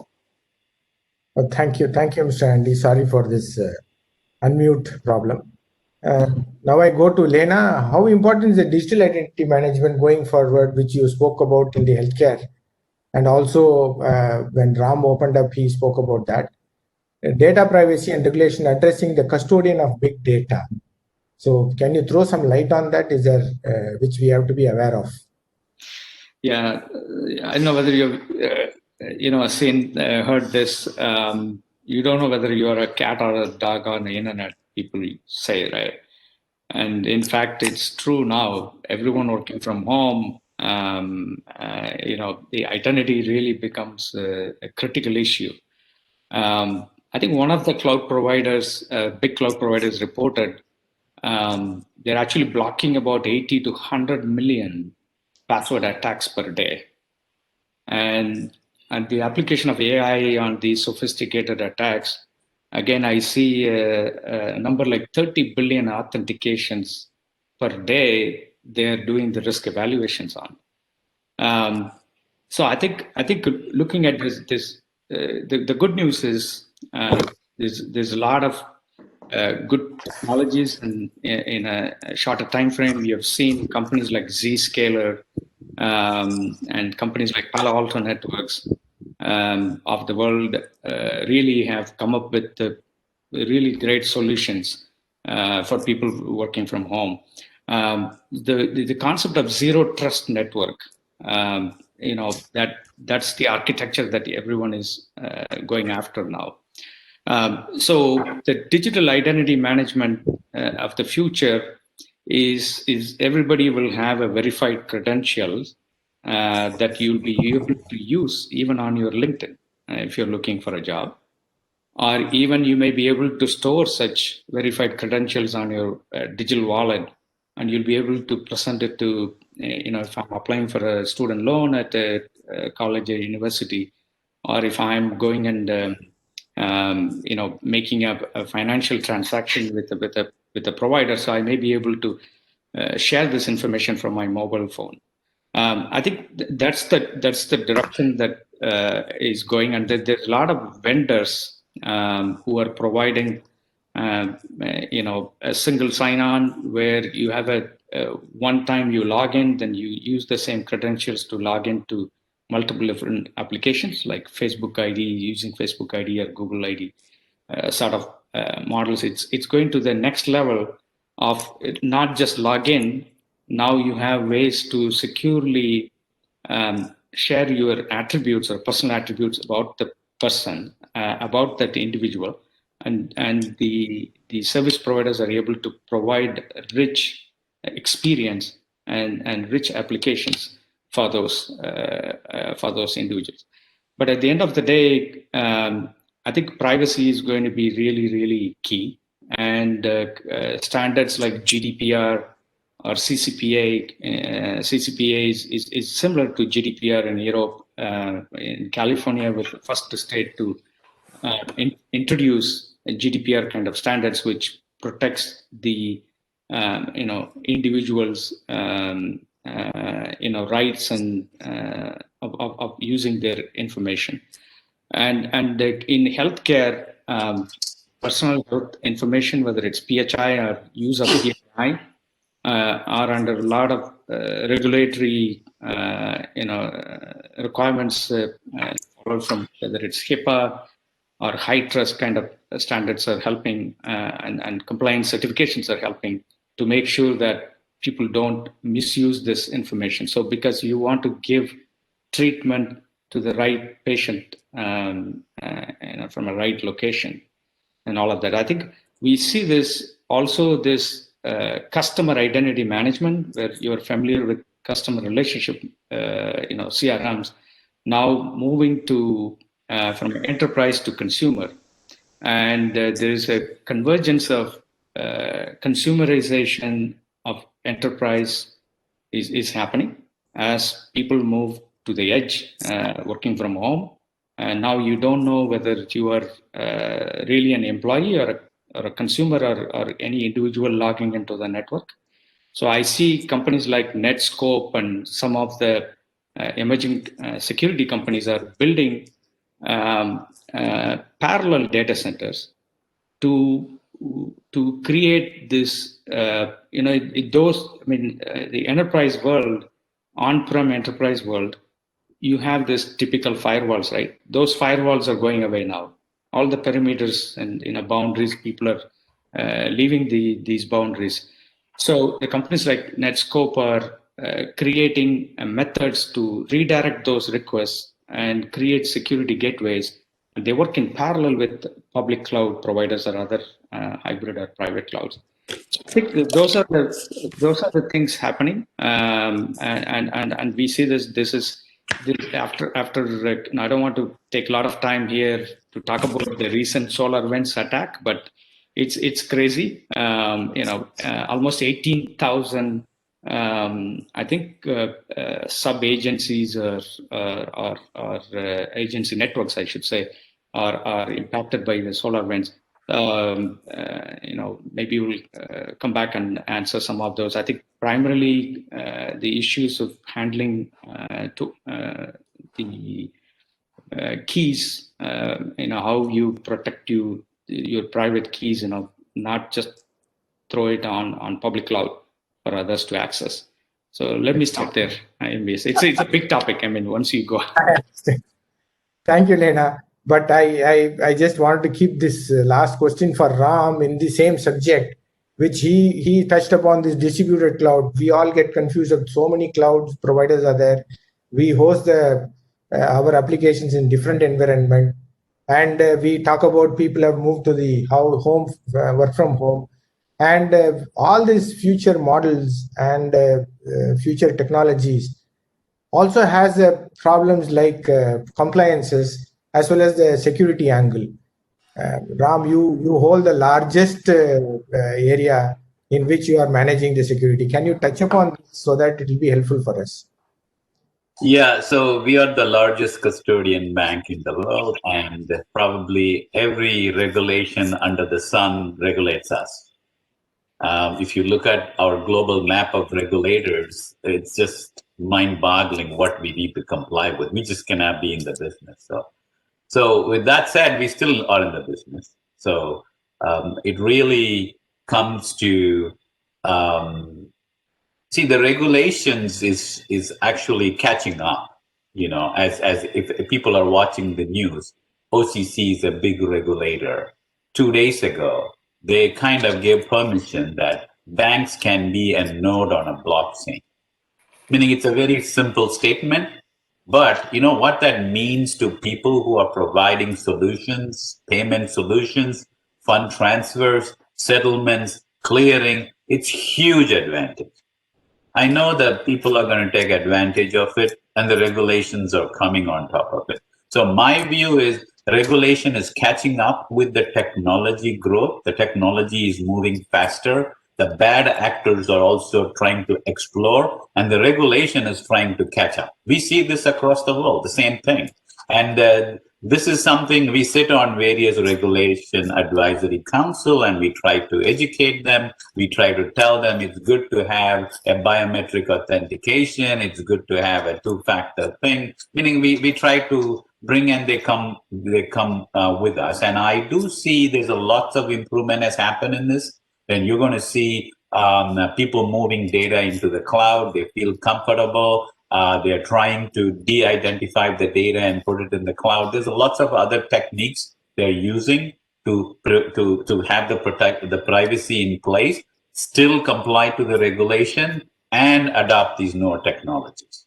That's kind of what I would summarize in these. And one more thing is I just see in the chat, there's a lot of questions on different verticals on these technologies that we just went through. You know, while we talked about various technologies, we never really talked about how you take that technology and apply in that vertical. That is correct. We just throw a lot of things. So it needs to be very pointed and drill down areas on how we take this technology. What is the problem in that particular vertical, whether it's healthcare, whether it is SDG, where do you want to apply this is something we need to drill. And I think that's a longer discussion, but I just want to give 2 pointers, MBS, before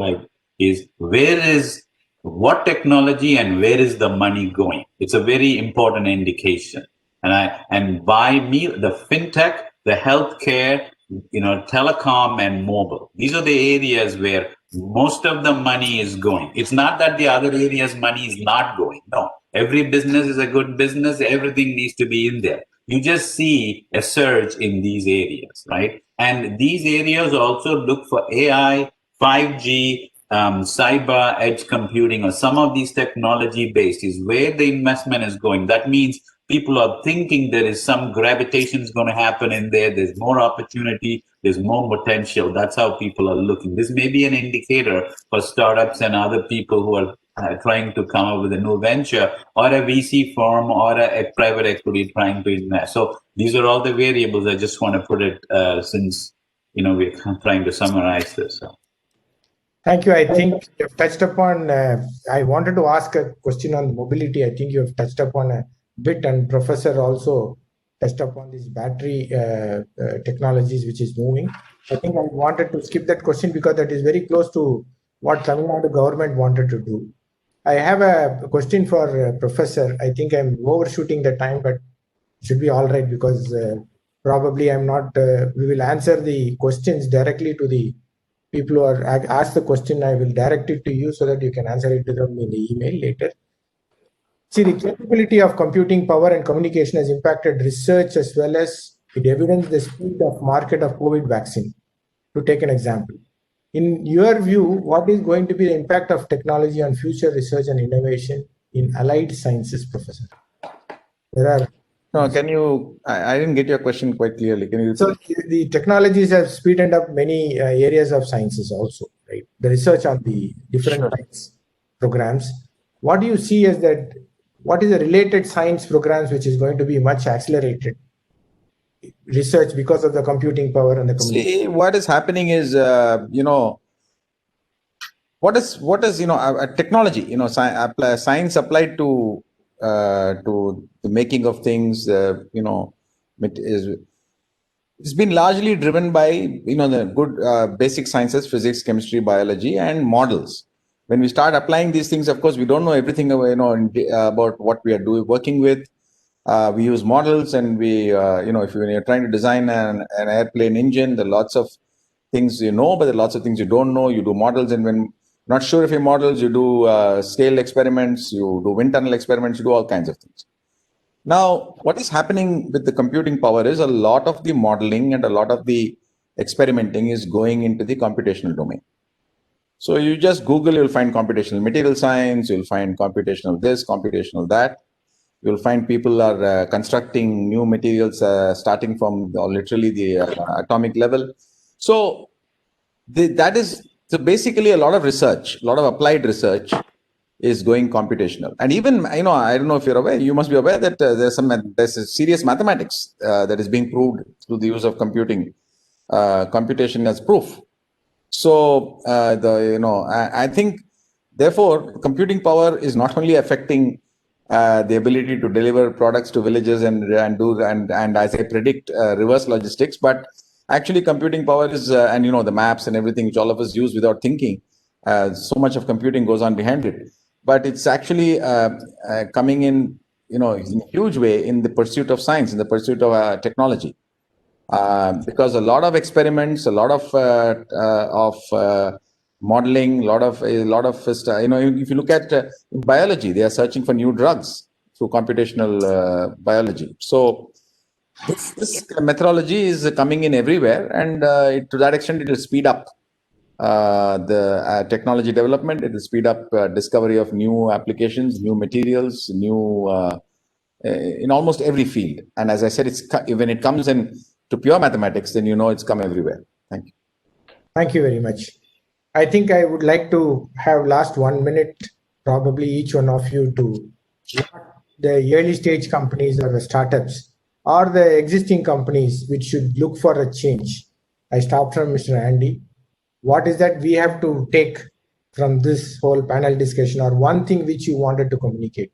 Probably that will help us look at our own business. I think, in the beginning of the panel, I think Ram has clearly articulated, what is important, right? Between technology and use case there. That what I would re-stress again that you identify a problem. You innovate on this process, on this use case over there. That is much more critical. Now, technology is available to everybody. That is not a differentiator. The differentiator is it could be a niche solution there. It could be in a security area. It could be in a healthcare. It could be in entertainment. Like in education, entertainment. Right now, the biggest problem is with the COVID-19, both area, education, entertainment, self-learning, self-watching is not that efficient. It is not that effective there. Especially when you're in teenagers and kids there. There has to be a collaborative learning there. So there's a lot of opportunities there. So it is hard to find that the nugget, that use case there. So focus on that and apply into the right area there, where there is a focus there, where the adoption. The next one I'll say is the adoption. You need to make sure it can easily be consumed, adopted there, and expanded there. If there's no adoption, doesn't matter. You cannot be ahead of the time. You don't want to solve a problem which is going to happen in 10 years down the road. You need to solve the problem right now, what's happening at this moment. And the COVID has opened up and showed us what are the problems which we've been accumulating over the time. Most of the problems is not a new ones there. It's just COVID has helped us to open up and see us that this is the possibilities happening there. So we live in a part of it. COVID has helped us there for all of our technologies there. So look at the right time. It's an opportunity there. Identify that use case there and make sure it can be easily adopted, consumed, easy to use, and always because the experience. That's what right now people say data is a new oil. Now I'll say it's not the data is new oil. It's an experience is the new oil. The data can help to get that experience. That is much more important there. Whatever you do, look at that from an end user perspective. Don't think like an engineer. Think like a common man, a common consumer over there. That is, then apply all your engineering technology, skills, and knowledge. Then you can come up with beautiful solutions. It could be simple, elegant, but it'll be much more value added. That's my 2 cents. Thank you, Andy. Mr. Ram, I think your last, probably the one thing which we have to carry. Yep. I just want to give you 3 points as a take home. Very simple. Number 1, it's the problem you're solving, and it's not the technology. That's number 1. It's a problem you're solving. The second thing is, when you pick a technology, who do you partner with? is very key. Pick the right technology and a right technology partner. I mean, nowadays people say an open community, a strong community behind the technology will survive, because you may put your bet on a wrong technology or a wrong vendor, and you'll be in trouble trying to look for a re-engineering. So that's the second one. And plug for Andy, Broadcom is a good company. I'm just third, time to market. Time to market, meaning you don't sit on this technology or a solution that you're providing for years and years, because you'll be just taken out. If you don't have anything coming out, let's say every 3 months out to the market, you're done. So 3 things: problem, partner, time to market. Thank you. We appreciate that 3 things, and probably we will follow it up. Professor Bhaskar, I think from your view, what we should be looking at from these changes on the trends which we should be adapting. Okay, so I'm going to really go out on a limb and talk about something that's very important, I believe, that's going to be for all of us because of the fast-moving changes. I'm going to take a little longer than a minute. I hope you have the patience. You know, one enduring image that I think in my mind is what happened to the people who used to paint billboards. All of you have, I mean, most of you must have been in India, in Chennai. So there used to be these huge billboards. People will put up scaffolding, and these fantastic ads used to be painted by these guys. And every 3 months, 4 months, they'll change it, and so on. And it's certainly a very skilled job, and there was a career in that. And what happened is you had this thing that came out. You think, put yourself in the shoes of that person. This new technology that comes from nowhere, almost like from alien outer space. What's called flex technology, printing from rolls, and you're gone. The business is gone. Your career is gone. And what can you do? You ask the poor guy to learn computer-aided, drawing or computer graphics. I don't think it's just, we are human beings. We are not, automatons. So what does it tell us? And this, what happened to that person can happen to the person working in Google today. And things are changing at a pace at which and career and life, life expectancy is going up. Careers are 40, 50 years. This can happen to everybody. So what is the lesson? The lesson is, I think we have to find ways in which, and on the other, at the same time, if you think about what we talked about, it's going to be easier for people to live in a dispersed fashion all over the place, and yet go, get education, get the skills they want to learn, not necessarily what's only available down the street. Make something, sell it to people at the other corner of the world. And so on. Healthcare. We didn't talk about healthcare, but a lot of stuff people are going to be able to do from where they are all over the place. So that means one of the huge pressures that of necessarily having to live close to where the action is, even if 25% of your income goes in paying the EMI for the home, all of that will probably change. And if once the home issue is taken care of, I think if in our country, if you look at our history, food, education, and healthcare was always something that really was available to everybody. And if you take care of these things, I think careers will go and come and go. People's fortunes will come and go. You can't really do much about it. Things will play out differently in different people's lives. But at least everybody has a certain what you might call social security. Social security implemented the modern way with huge amounts of cash stuck in the banks. And all this, it doesn't seem to be going anywhere. It's failing everywhere. I think we have to really learn from our past and look at models. But I think it's going to be very critical. This is going to be the topic of the times 10, 15, 20 years from now, because as I told you, what happened to that painter of science is going to happen to the one person in Google. Thank you very much. Thank you for your time. Thank you, Professor. Lena, you're going to tell us what is finally we have to take from this panel discussion. Yeah. Thanks, MBS. I couldn't agree more with the co-panelists.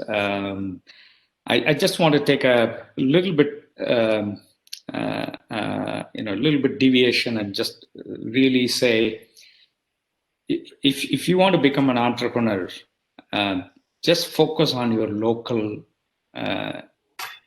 and issues and problems.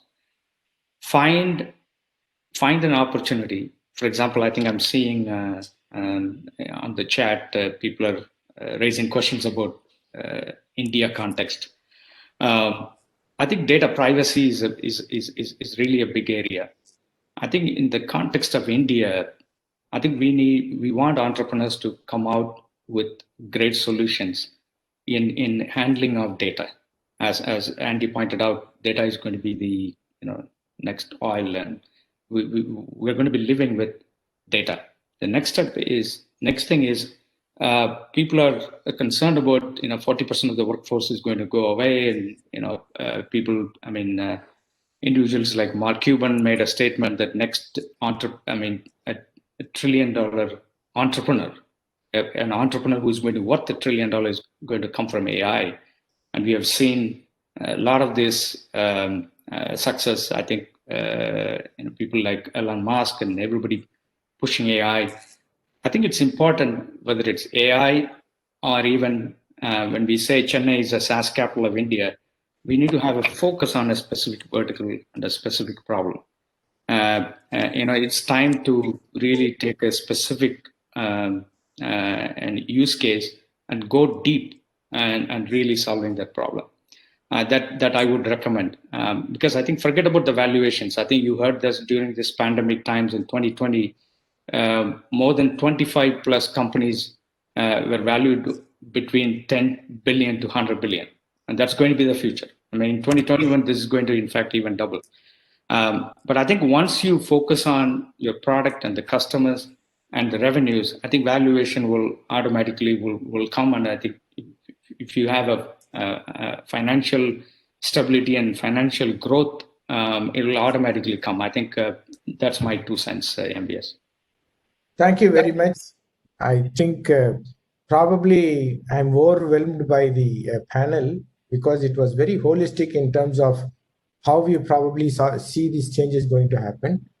Thank you very much for all the panel members. As well as I have to take this opportunity to thank STPI, Surana and Surana, who was a part of this event. Also the Tamil Nadu government who has initiated this activity. I have to thank, probably I cannot thank my own organization called SICKI, but still I'm part of SICKI, but I thank SICKI for taking this opportunity. I also thank all the members who have been participating in this to listen to this panel. I am apologizing because of the time shortage. We were not able to address the questions directly, but I saw some of the panelists address it directly to you. As a SICKI wanted to take this, some of the questions like what is related to India. SICKI wanted to play a major role in terms of bringing anything which is there outside world to inside to Tamil Nadu. So that is why the ATIA and Tamil Nadu and SICKI's integration is more important. We are planning to have such discussions, which is going to be much more detailed. I would like you, all the participants, to support this further and be participating there and ask little more detailed questions where we will allow the participants to ask questions and we'll start answering. Hopefully we'll design this next program like that, which will be a deep into one subject. So thanks once again for all the participants, and also thank Mr. Arun for giving me this opportunity to host it. Thank you very much. Thanks, Bhavani. Thank you. Thank you. Thank you, sir. Thank you Good night, for sir. the Good night, good morning. participants.